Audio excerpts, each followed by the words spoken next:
The moon was just a sliver in the sky when Josh and I decided to hit the trails. We were drawn by tales of stunning nighttime vistas and the thrill of a little adventure under the stars. But that night, the trail had more in store for us than just pretty views. We were about an hour in, laughing and swapping stories, when my foot caught on something. I stumbled, and aimed my flashlight down, expecting a root or a rock. Instead, it was a body, a real, dead human body, half hidden by leaves. My heart skipped a beat, and I could feel the color drain from my face. Josh came over, and we stood there in silence, the gravity of our discovery sinking in. "We need to call this in," I said, but neither of our phones had a signal. It felt like the forest was closing in on us, the silence of the night suddenly oppressive. I noticed a backpack near the body. Driven by some mix of fear and curiosity, I checked it. Inside, there was a journal. The last few entries were frantic, talking about feeling watched, about someone or something on the trail. And then there was a map with several areas circled in red. "We should keep moving," Josh muttered, more to himself than to me, his voice shaky. His behavior started to change after that. He became more jittery, glancing over his shoulder, whispering about how death finds everyone eventually. It was freaking me out. His dark talk, the isolated trail, our gruesome find, it was all starting to get to me. As we walked, I spotted fresh footprints in the mud that branched off the path into the trees. They were too fresh, too ominous. I pointed them out, but Josh was adamant. "Just leave it, Mike. Let's just get out of here." The forest seemed to respond to our fear. Shadows seemed to move with us, keeping pace. Every rustle of leaves had me tightening my grip on my flashlight, every snapped twig had me flinching. We were no longer alone, I could feel it in my bones. Suddenly, a low, menacing growl echoed through the trees, too close for comfort. The sound seemed to circle us, a predator stalking its prey. Josh froze, his eyes wide with terror. "Did you hear that?" he whispered. The forest had gone eerily silent, as if waiting for what would happen next. We picked up our pace, but the noises followed. Branches cracked violently as if something large was moving swiftly through the underbrush.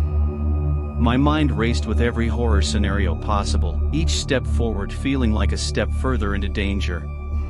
The further we went, the more the forest seemed to come alive. That's when we stumbled upon a campsite that looked like it had been torn apart. Tents were shredded, gear was scattered everywhere. It looked like chaos, a sudden, violent departure. I turned to Josh, demanding answers. That's when he broke down, admitted he'd heard rumors, stories about people going missing on this trail. "We have to get out," I insisted, voice hoarse with fear.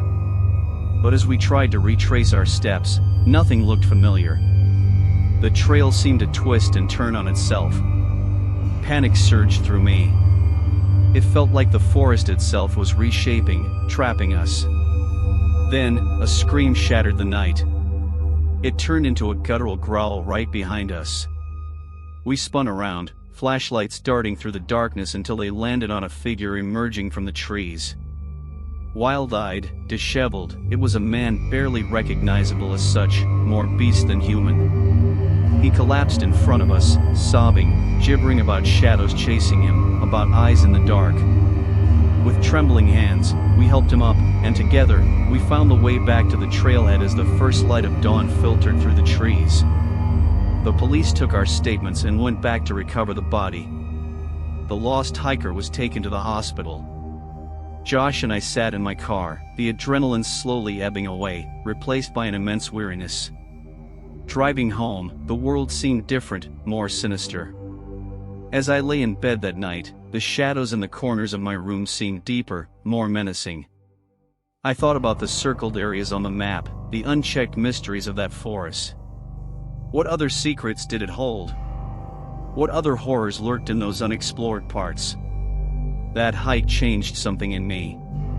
I used to seek out the dark, the unknown.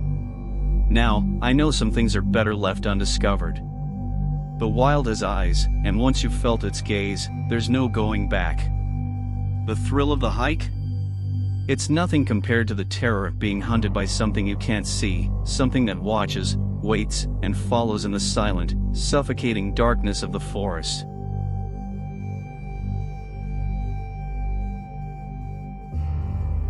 I never should have gone hiking that night. The warnings were there, strange tales from locals about the things that lurked in those woods after dark. But the thrill seeker in me couldn't resist. As the moon peeked through the clouds, I stepped onto the trail, my headlamp my only guide in the pitch black that swallowed the path ahead. The first sign that something was off came about 15 minutes in. The trail markers, usually so reliable, looked wrong. Some were turned around, others completely missing, replaced by eerie makeshift sculptures made from branches. They were shaped like humans, each twisted into poses of apparent distress. I tried convincing myself they were just bizarre pranks by some bored kids, but a deep chill ran down my spine as I passed each one. That's when I noticed him for the first time, a shadow flitting between the trees. A man, tall and thin, his clothes ragged and dirty, watching me. Each time my light caught his face, he'd dart away, but not before I saw the wild, unsettling grin that stretched across his face. He carried something large and lumpy over his shoulder, and it clinked like metal with his movements. My heart pounded in my ears as I quickened my pace, trying to put distance between us.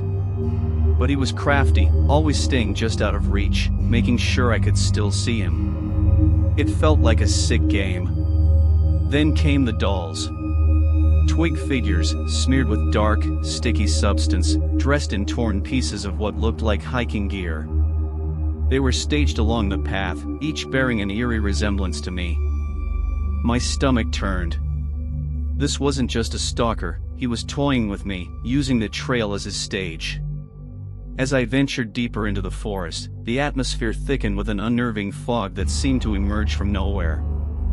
Visibility dropped, and every step felt heavier, as if the forest itself was trying to slow me down. Through the mist, I could make out more figures, more of his grotesque sculptures, now more detailed, with faces twisted in silent screams, mirroring my growing horror. The air grew colder, and I stumbled upon a small clearing where the ground was littered with more of his chilling artwork. Small animals, maybe once rabbits or squirrels, now taxidermied and posed as if part of some macabre tea party. This man wasn't just a stalker, he was a creator of nightmares, reshaping the forest into his own horror-filled realm. Fear turned to panic. The forest seemed to close in around me, the trees whispering secrets in the wind that I couldn't understand. Every shadow seemed to shift, every rustle in the underbrush felt like a warning. I needed to get out. I reached for my phone, hoping to capture his image, proof of this nightmare. But as the flash lit up the area, he charged. Adrenaline surged through me. I ran, my breaths ragged, my legs pushing as hard as they could. He was fast, unnervingly so, his footsteps a constant echo behind mine. The trail twisted into a clearing, and that's when I saw it, a circle of those twig dolls, each dressed in clothes that surely belonged to others before me.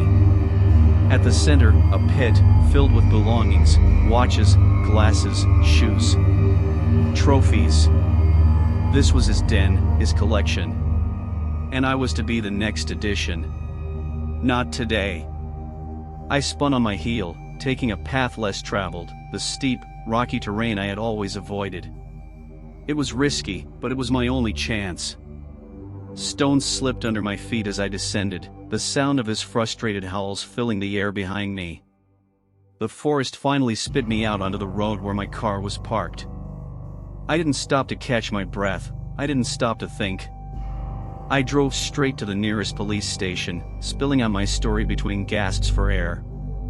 They listened, their faces growing graver by the minute.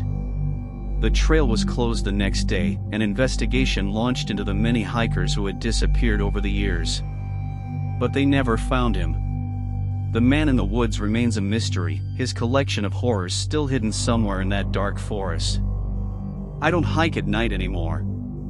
And when the moon is full, and the clouds cover the stars, I remember those twig figures and the man who made them. And I lock my doors.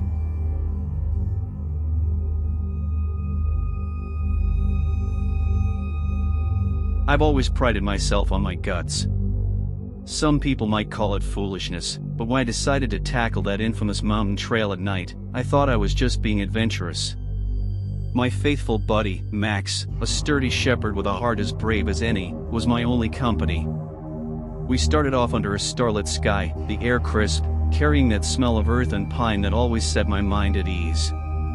The trail markers, which should have been worn and weathered, gleamed oddly new under my flashlight. I remember joking to Max about the park getting fancy with their equipment.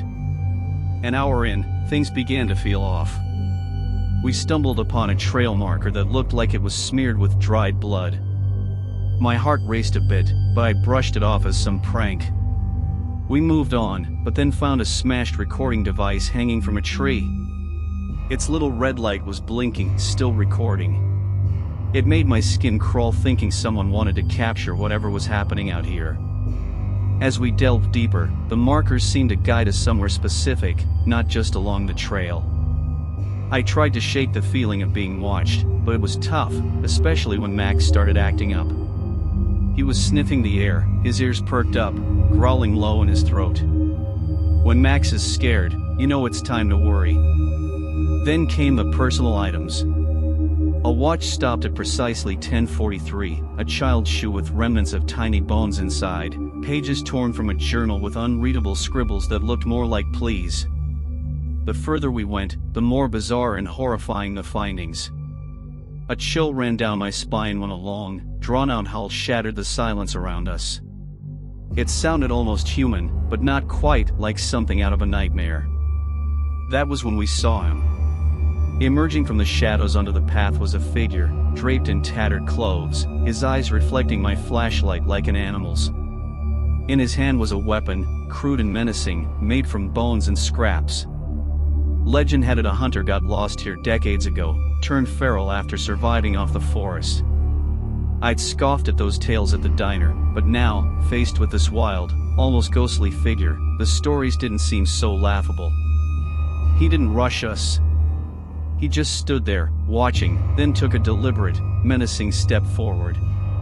That's when Max and I broke into a run. It was clear this hunter enjoyed the chase. Each marker felt like a breadcrumb he'd left to lead us straight into his trap. We ran like our lives depended on it, which, I guess, they did. The sounds of branches snapping behind us pushed us to our limits. I didn't look back, I couldn't. My entire focus was on the glow of the trailhead in the distance, the promise of reaching the car, getting out of this nightmare. Bursting out of the tree line, we didn't stop until we were safely inside the car, doors locked, my breath fogging up the window as I tried to calm down. Max was panting, his sides heaving, but safe. As I started the engine and the headlights cut through the darkness, I caught a glimpse of him, the hunter, standing just where the forest met the road. He didn't follow us into the light, he just watched. Driving away, I couldn't shake the image of his haunting, emotionless face, and those wild, too bright eyes. It was only when I was far enough to allow the terror to ebb away that I looked in my rearview mirror. There, at the edge of the forest, the hunter was placing another freshly painted trail marker. The realization hit me like a cold wave. This had been a setup from the start. He'd marked his territory, and tonight, we were the prey he'd let escape. That trail, once a place I sought for peace and a bit of thrill, now felt tainted, cursed even. As the adrenaline faded, replaced by an echoing fear, I swore to myself, no more night hikes. Max seemed to agree, his head resting on his paws, eyes closed, as if trying to forget the horrors we'd escaped. But even now, when the house is quiet and the world outside is asleep, I sometimes hear that howl, distant yet chillingly clear. And I wonder if he's out there, setting up his markers, waiting for the next lone hiker to wander into his grim game. My nights are restless, the forest's edge feels too close, its darkness too deep. And the question that keeps me awake is, what if next time, he doesn't let us go?